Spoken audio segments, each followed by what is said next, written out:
Hi guys! Time check, 2:48 na hapon.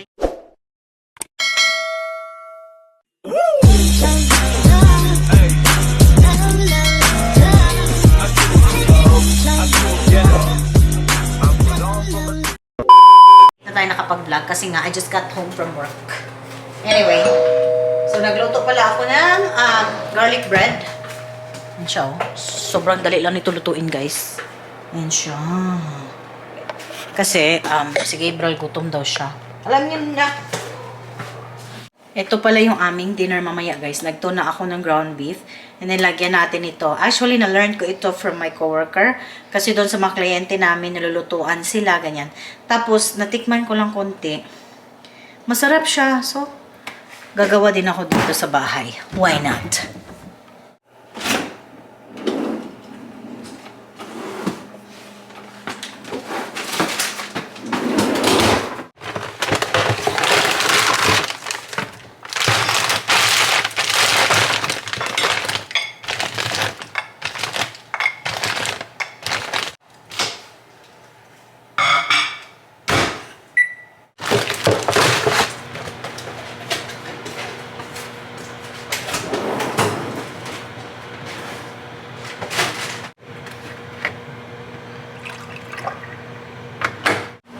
Guys, syempre garlic bread to siya, guys. So dalawa lang kay Gabriel, isa ang sa nanay. Yum.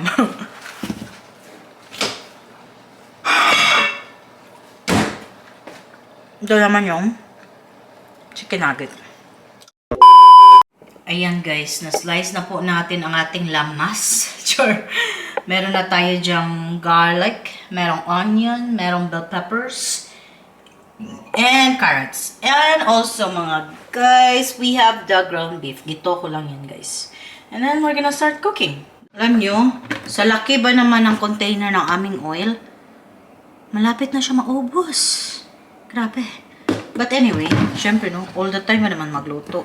Talagang busy ako pagdating sa bahay.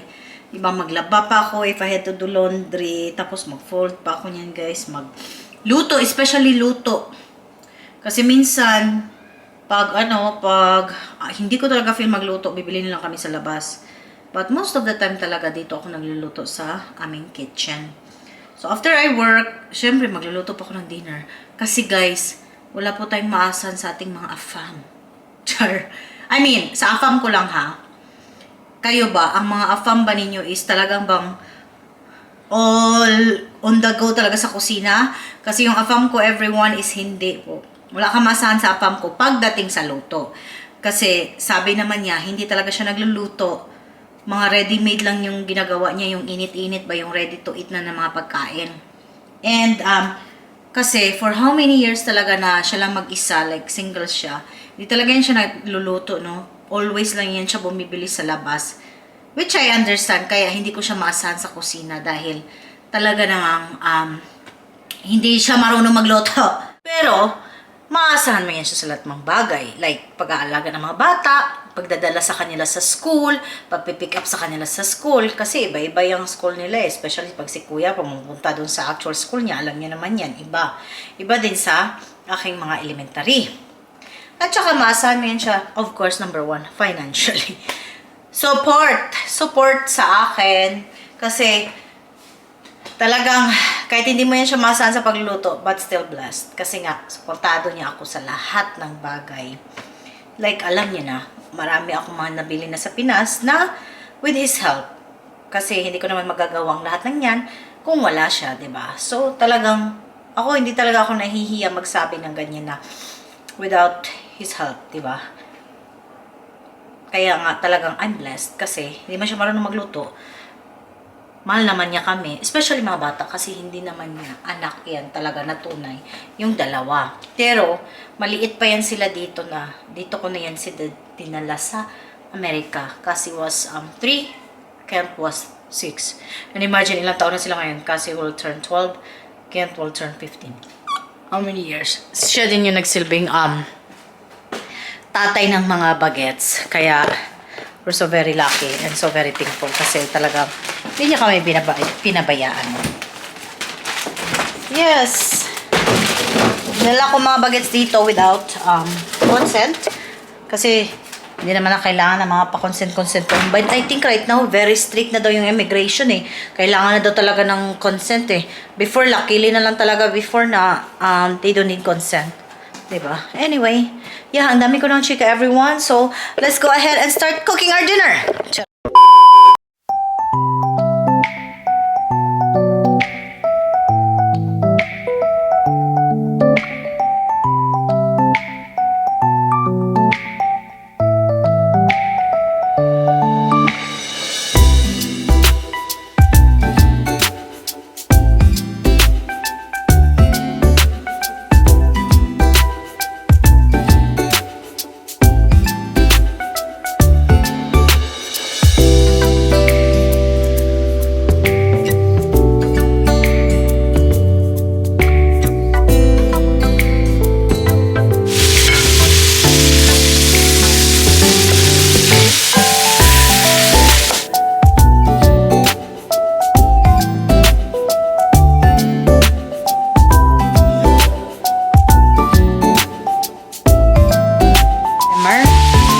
Hanggang malambot yung carrots kasi luto na yung meat. Lagyan na natin ng tubig. Tubig is life.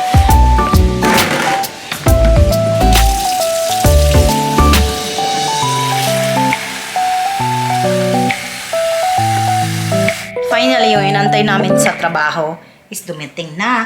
Hindi naman kalakihan, but it helps. Charot.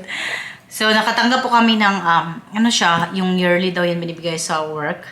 So, finally, na-receive na namin. So, happy. Hindi ko nila mention kung magkano, but, yeah, siguro mga 34,000 kung sa peso. So, pandagdag na rin yan sa aking pinapagawa sa Pinas, guys. So, yeah. Thank you, Lord. Anyway, antayin na natin yun na maglambot, guys. Punta muna ako sa room and then relax. And then, guys, tara. Let's go outside kasi mag-water tayo ng plants. Kaya lang, guys. Akala ko kanina 2 bars pa yung aking phone. Ay, ang aking camera. Yun pala, lobat na. Anyway, so here's what it looks like outside. Ayan. Hindi na masama yung area namin dito, guys. Uy. So actually, it's pretty nice area. It's kind of safe area right here. Walang mga magulo. That's the good thing here in the US, guys. Houses are very simple. 'Di ba?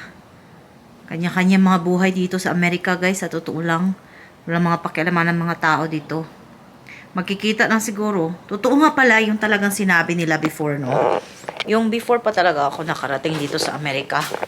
Totoo pala talaga yung sinabi nila na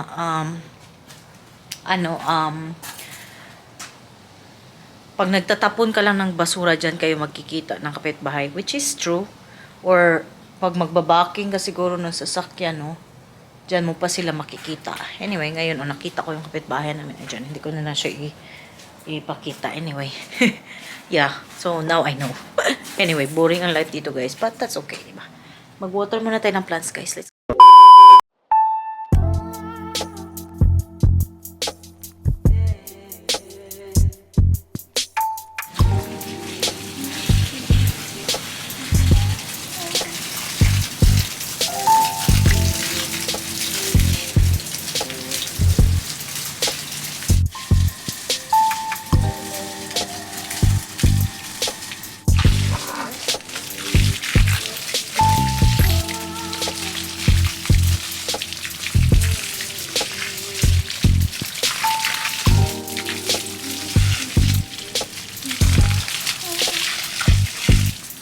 Tayin naman natin itong tubig. Then ako nag-water.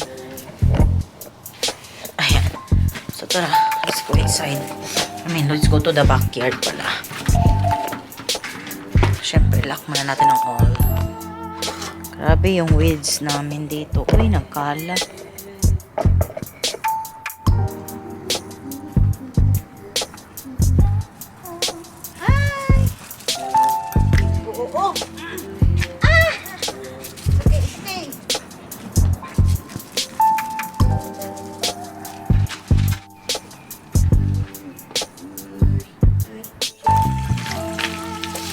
Guys, si Clover guys, nabuang na guys. Tapos naka-short pa naman ako guys. Kaya, grabe yung gas-gas ko na sa legs ko. Excited kasi yan siya makakita sa amin. Kasi nga, hindi na namin siya masyadong pinapapasok sa bahay kasi hindi pa rin siya potty train guys. Anyway, nag-windy na naman oh. Windy na naman ang weather. Yung grapes ni asawa guys oh. Naglabong na ba?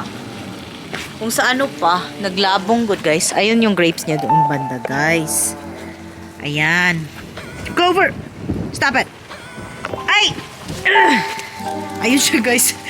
Anyway, yun doon. Nasira na yung trampoline namin dyan guys. Ayusin pa na asawa. Ayun doon, di ba? Ganda na. Tingnan. I mean, alam yan. Gulo ni Clover guys. Uy, nagas-gas na ang akong wow legs guys. Diba? Ha? Cut.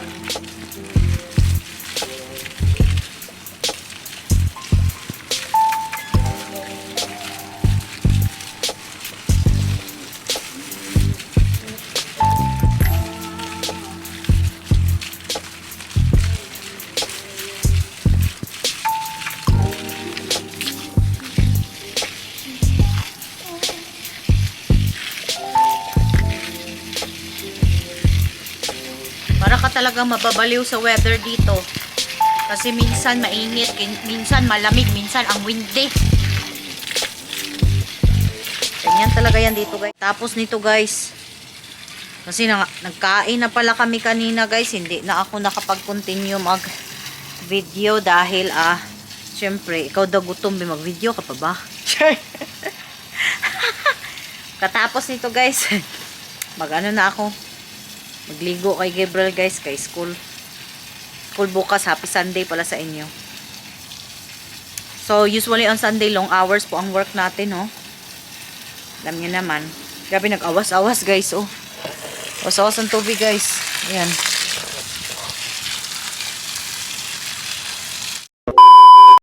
I did to see if you were there. Oh, okay, but next time though. I didn't go fully out. I opened the door to see, look around. Bull, because I see you on the camera. Well, yeah, I have to check. I know, but next time when it's locked, you don't go out. Why are you kidding me? Anyway, guys, look, she's doing her own laundry. Good job. Oh, these are clean already. I was So, gonna ask you where's the other basket? which one? The white one. I think Kent has it. Is there any other extra in there? No. Huh? No. Oh. It's okay. I will ask Kent to clean his basket. Good job. It's almost her birthday, guys, on Saturday. How old are you gonna be? 3 years old.